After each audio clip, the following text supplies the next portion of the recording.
Hey guys, this is Nostalgia.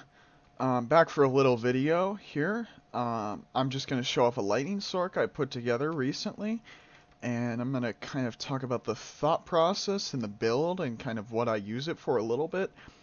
First, I'm going to go into kind of the essential components of this, though, which are the merc gear, the character gear, and the skills. Just as a little bit of an overview, this build is mainly intended, as I built it, the way I built it, it's mainly intended for farming runes. And I get some magic find. You see I get 162. So it's not great. The idea, I'll get into it a little bit later, but the basic idea is you can switch out the Crescent Moon for a Hodo, and you can switch out some of your charms for magic find charms, since you don't need the resistances from your charms as badly when you have a Hodo. But since this is a rune finding build, I have the Crescent Moon there for just raw damage.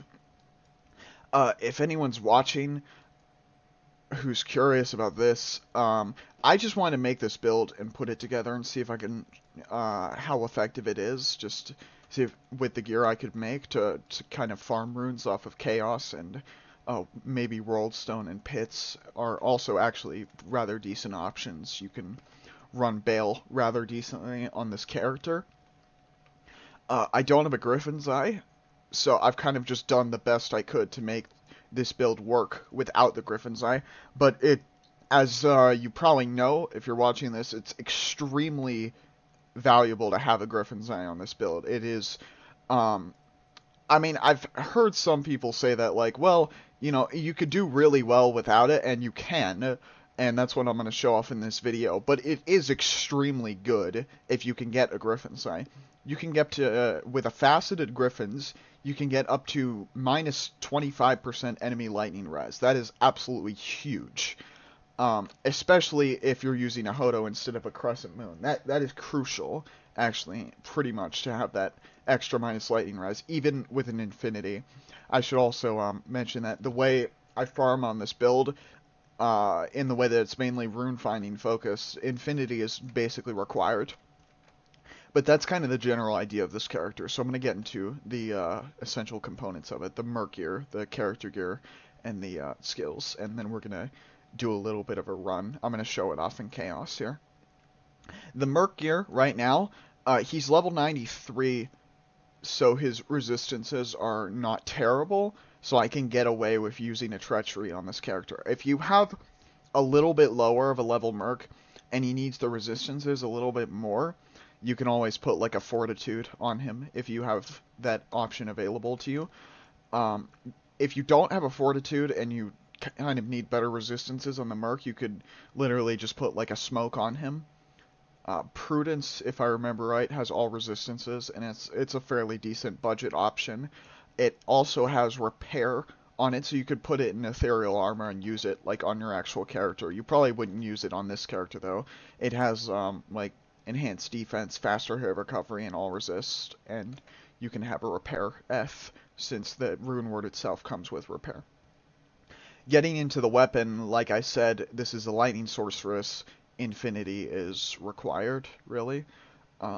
Vampire Gaze is what I'm using. I think this is probably your best overall option. It has, this one here has increased attack speed because I put a jewel in it. I'm not actually positive that he needs all this increased attack speed to hit another breakpoint. I think ideally, if you're using a helm with 15 IAS and a treachery, ideally you would have your weapon in a great poleaxe, ethereal of course. But I only have one infinity. Like I'm playing pluggy single player here, so I don't really have that option available to me right now, and I'm not really planning on doing that soon. I just wanted the Thresher Infinity because it's versatile, and your merc can hit a decent attack speed breakpoint without having to make sure that, well, he only hits a decent breakpoint if he has treachery and vamp gaze or whatever, like he would need pretty much with a great poleaxe, I guess.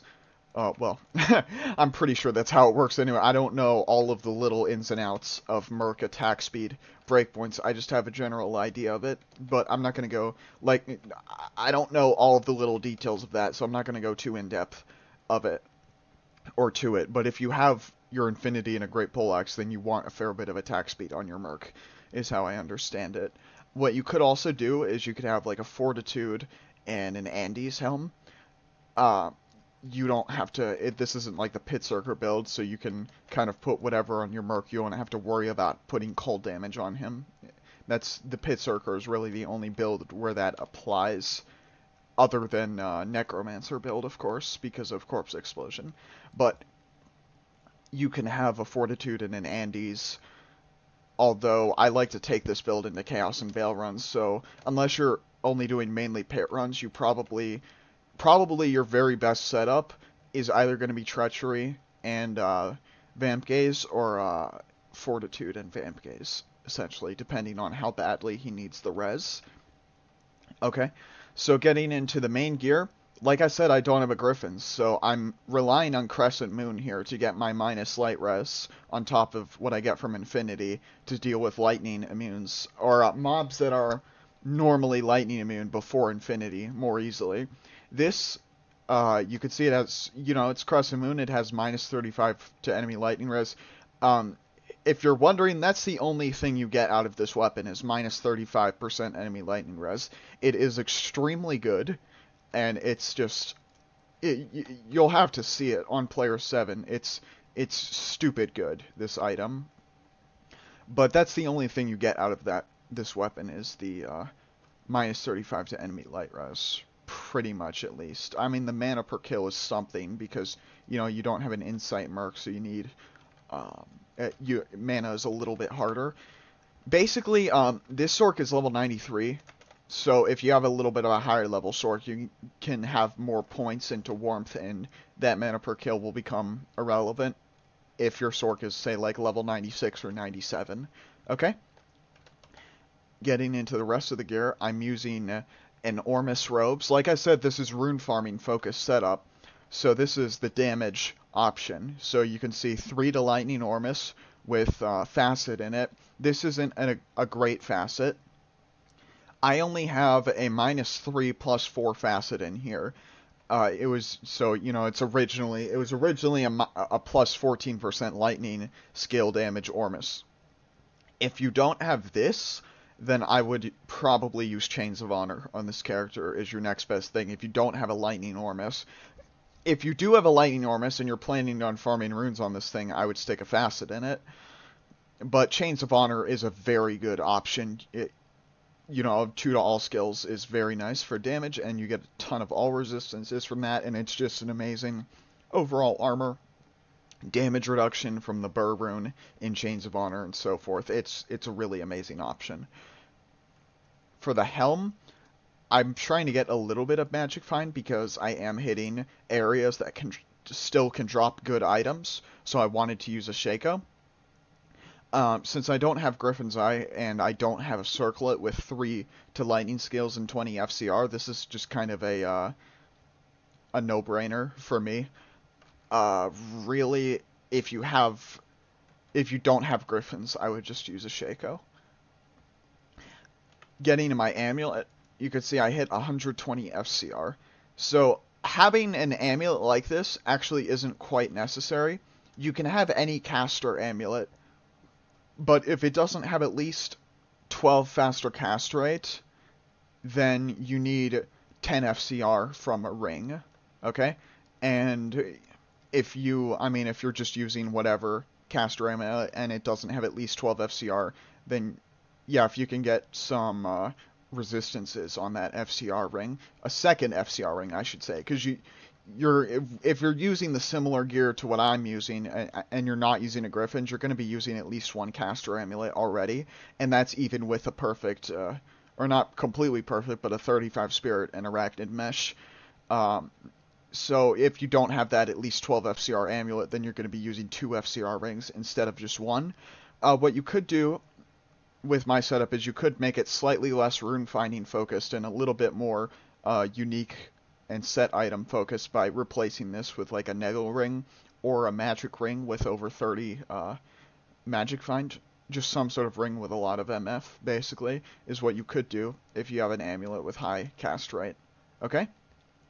Arachnid Mesh is really just a no-brainer. For a Lightning Sorceress, you need the FCR. You're trying to hit the 117 faster cast rate breakpoint. You can see I get a little bit more than that, 120.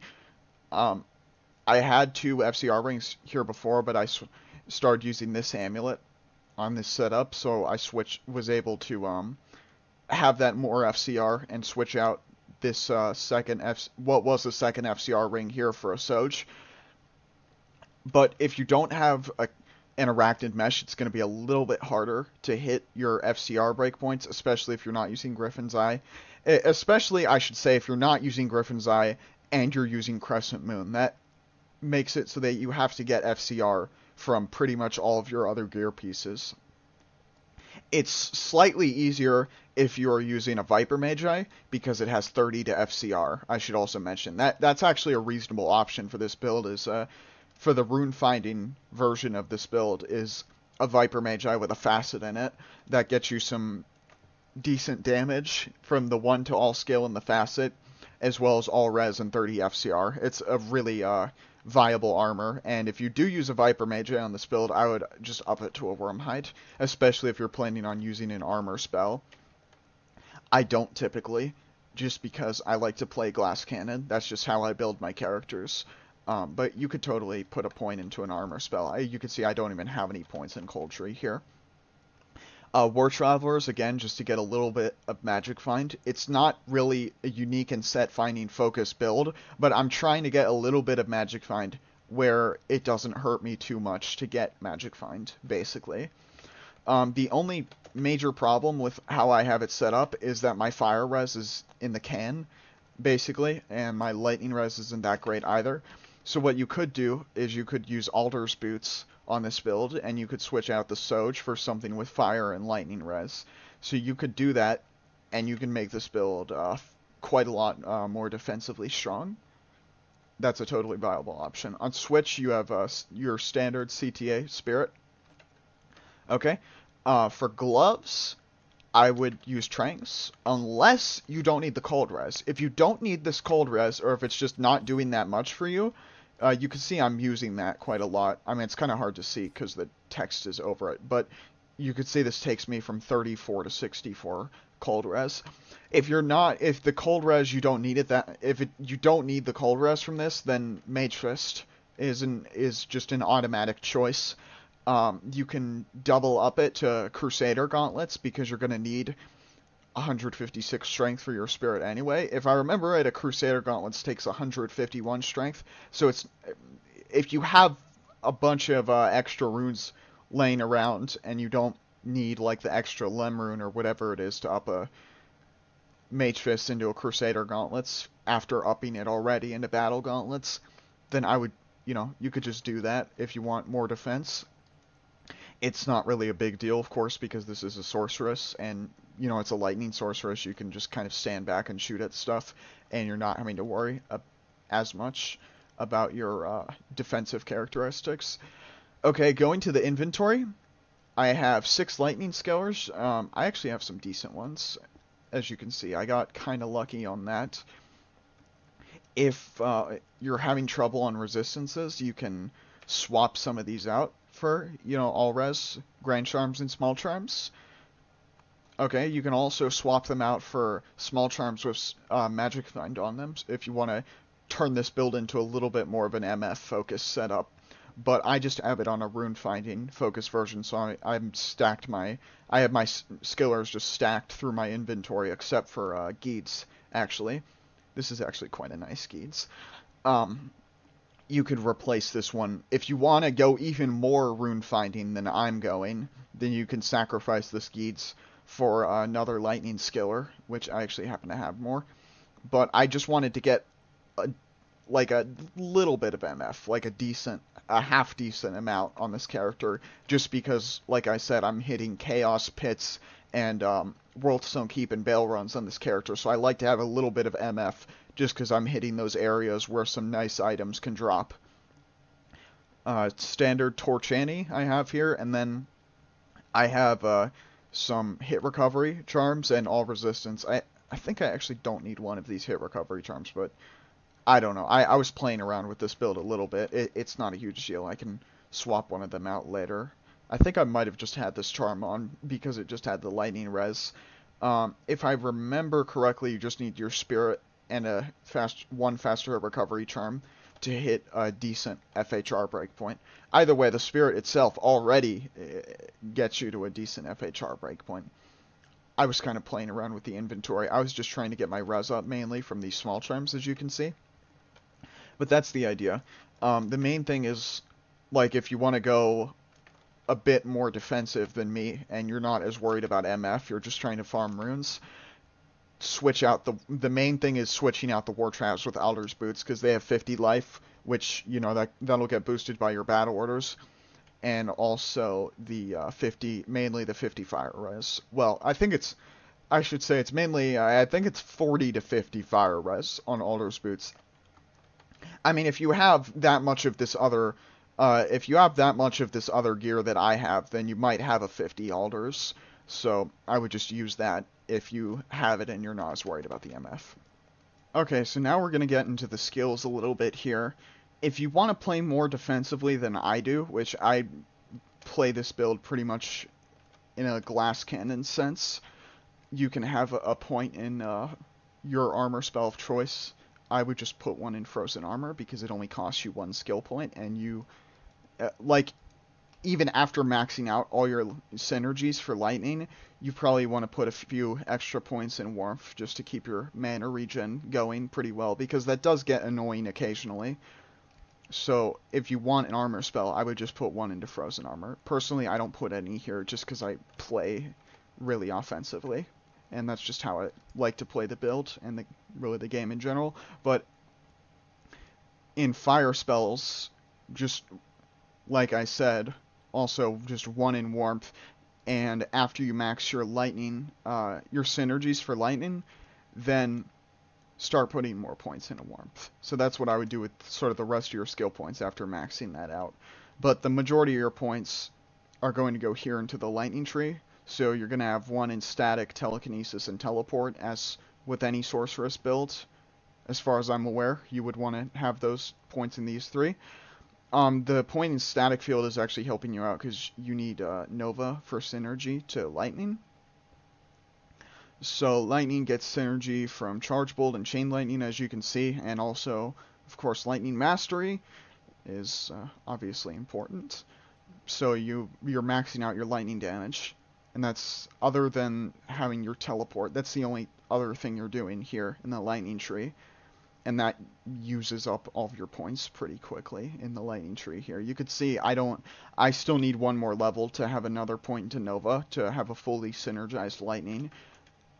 So as you can see, so with my setup here, I would need level 94 then to be fully synergized. So it's this build is not like sort of an early on build, also because the gear is it can be somewhat expensive, although there are cheaper versions of this where you can use Viper Magi, and if you don't have an Arachnid Mesh, you could also use a Caster Belt. So that's kind of the idea with this character. I'm going to show it off in a Chaos run, because this is kind of the run that I like to do the most, and we're going to set it to player 7, because that's what I like to do here. And as you can see, I'm using the character screen to teleport a little bit faster. And just look at the clear speed. I'm kind of, you know, you see the infinity. I teleport to a group of mobs, the infinity kicks in, and then I just start ripping them in half. And it's really not even fair at all. And, sometimes I'm inclined to just skip past some of these mobs, because I generally, you know, when I'm focusing on runes mainly, I generally only want to focus on, like, larger groups. Kind of like if you're doing a cow run and you're trying to farm for runes that way. But that's just kind of the general idea of the rune finding aspect of this build. Whoops, I was shooting a wall just now. I'm good at this game. No. The main thing with the gameplay is that you want to, I mean, for one thing, you want to keep up on your battle orders, because, especially if you have resistances that are kind of garbage like mine, you definitely don't want to be in the middle of the Infector pack. when you're in a, or when your battle orders have run out. Just kind of, what you can do also is just kind of strategically teleport around and get certain mobs to focus on your mercenary instead of you, is just one thing you can do also. So you can get them on your mercenary and just kind of step back a little bit some of the time.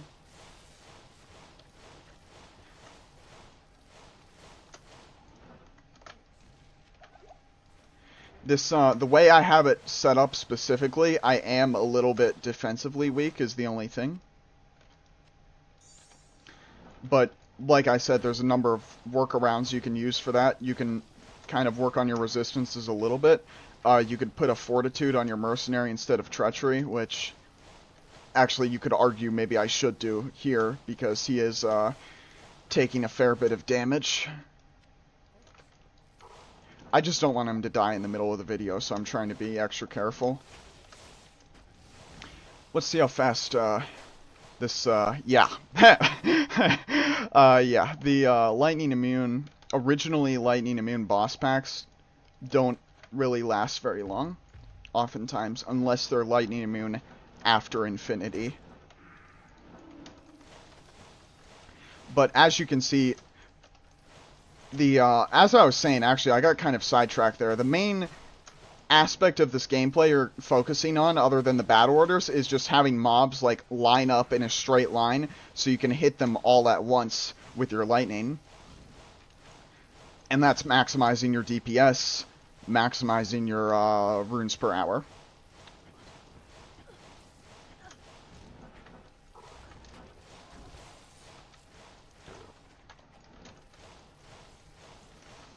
Let's see how long it takes to get down the Infector pack.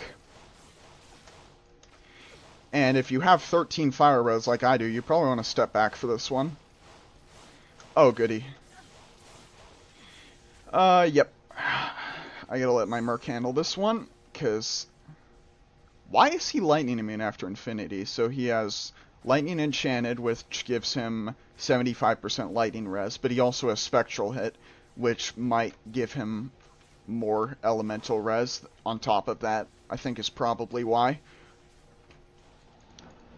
So, you know, it's a problem when you get some mobs that are lightning immune after infinity, but Griffins isn't going to help you there, of course.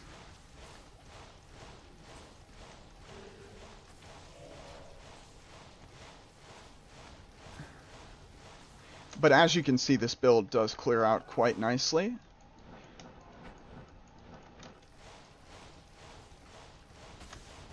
And I haven't put a ton of effort into reworking this build several times, but, so if any of you guys have some suggestions for the build, other than kind of what I've already mentioned, then be sure to leave a comment about it. I'd be, interested to hear your guys' thoughts about this build and what I could do to make it better. Probably, I mean, one main thing you might, you could do with my same gear is if you want, is if your Merc is dying, if he's not as high level as mine, then you could use a Fortitude on him instead of the Treachery. But as you can see, we got a TC3 from Diablo. I think I have that one already. My Merc is pretty strong anyway, as long as he procs Fade before he starts taking a ton of damage. I didn't actually see if he procced Fade earlier. I'm guessing he didn't before Diablo went, or before he started taking a ton of damage over here. That's the only thing with the Treachery, is I don't think it's, or in fact, it's not. I don't, just that I don't think. I mean, I know it's not really as effective for, like, lower level mercenaries, because your Merc has to survive long enough for the Fade to proc. Like, if your Merc is just dying before the Fade procs, then he's not going to get the all resistances from it. So it's just not going to matter in the end if he can't survive long enough. So Treachery, that's kind of why you would mainly only use treachery more so just on higher level mercenaries, in my opinion. They're obviously, like, if you don't have access to a fortitude, then yeah, treachery is a great option. So that's kind of my 2 cents on it. That's kind of my 2 cents on the Merc gear, and on the Lightning Sorc build, it's really effective with this setup in Chaos, especially. There are the occasional times where you'll get like several monsters rolling lightning immune after Infinity. So that was actually one of the easier runs I've had. It went pretty smoothly, but generally speaking, with the specific gear that I have, I'm crushing Chaos pretty easily the vast majority of the time. So it's a pretty solid setup for just farming general areas for runes and charms and so forth, and well, also jewels, really. Although the jewels aren't going to roll unique as often with lower magic find. But you guys get the point. This is sort of my rune farming focused lightning sorceress for, build version. So I hope you guys enjoyed that. Have a good one.